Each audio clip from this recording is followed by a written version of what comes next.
നമസ്കാരം. അങ്ങനെ ഇന്ത്യൻ ആരാധകർ ഭയപ്പെട്ടത് സംഭവിച്ചിരിക്കുകയാണ്. T20 പരമ്പര മോഹവുമായി ഇറങ്ങിയ ഇന്ത്യയെ മൂന്നാം T20യിൽ 26 റൺസിന് ഇംഗ്ലണ്ട് ഞെട്ടിച്ചിരിക്കുകയാണ്. ഇതോടെ 5 മത്സരങ്ങളുടെ പരമ്പര അവർ 1-2 എത്തുകയും ചെയ്തു. പൂനെയിൽ വെള്ളിയാഴ്ച നടക്കാനിരിക്കുന്ന അടുത്ത മത്സരവും ജയിക്കാനായാൽ ഇംഗ്ലണ്ടിന് 2-2 എന്ന നിലയിൽ ഒപ്പമെത്താം.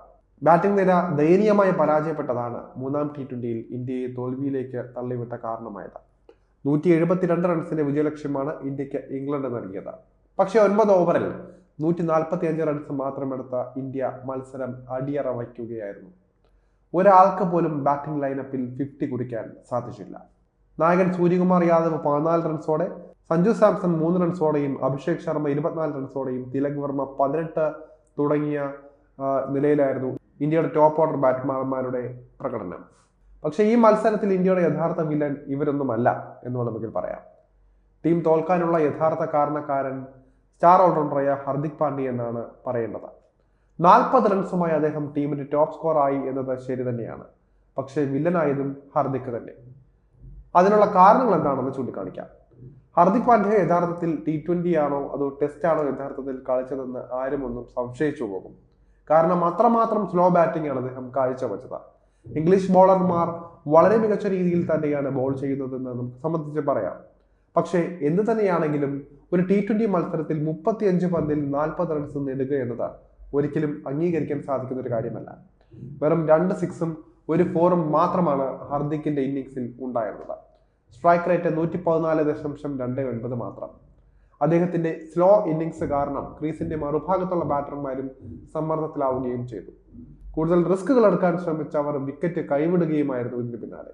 പവർ പ്ലേ അവസാനിക്കുന്നതിന് മുൻപ് തന്നെ ഹർദിക് പാണ്ഡ്യ 4ാം നമ്പറിൽ ക്രീസിലെത്തിയിരുന്നു.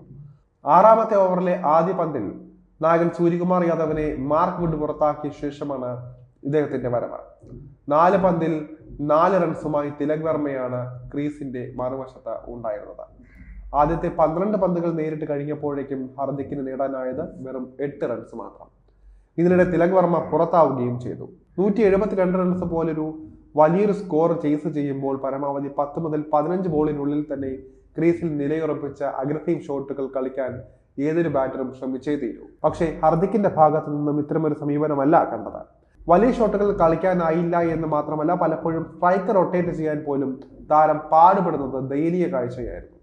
പല ഓവറുകളിലും 3-4 ഡോട്ട് പന്തുകളും ഹർദിക്ക് കളിച്ചുകൊണ്ടിരുന്നു. ഇതോടെ ജയിക്കാൻ ആവശ്യമായ റൺ റേറ്റും ഉയർന്നുകൊണ്ടിരിക്കുന്നു. മാത്രമല്ല, ഇത് ഇംഗ്ലണ്ട് ബോളർമാർക്ക് ആത്മവിശ്വാസം നൽകുന്ന ഒരു പ്രവണതയായി മാറുകയും ചെയ്തു. 6ാം ഓവറിൽ ക്രീസിലെത്തിയ ഹർദിക്ക 16 ഓവർ കഴിഞ്ഞപ്പോഴേക്കും 25 പന്തിൽ നിന്നും നേടിയത് വെറും 22 റൺസ് മാത്രം. ഇതിന് വളരെ നേരത്തെ തന്നെ വലിയ ഷോട്ടുകൾ കളിക്കാൻ അദ്ദേഹം ശ്രമിച്ചിരുന്നുവെങ്കിൽ ഒരുപക്ഷെ മത്സരം ജയിക്കാൻ ഇന്ത്യക്ക് സാധിച്ചേനെ. 19ാം ഓവറിൽ 7ാമനായി ഹർദിക്ക് മടങ്ങുമ്പോഴും ഇന്ത്യൻ ടീം തോൽവി ഉറപ്പിച്ചിരുന്നു. T20 ഫോർമാറ്റിനെ സംബന്ധിച്ച നില ഉറപ്പിക്കുക എന്നതല്ല, എത്രയും കുറച്ച് പന്തുകളിൽ റൺസ് എടുക്കാൻ സാധിക്കുമോ അതാണ് ടീമിന് ഗുണം ചെയ്യുന്നത്. നല്ലൊരു അടിത്തറ ഇല്ലാതായി പോയതും ഇന്ത്യയെ സംബന്ധിച്ച വെല്ലുവിളി ഉയർത്തിയ മറ്റൊരു ഘടകമായി മാറി.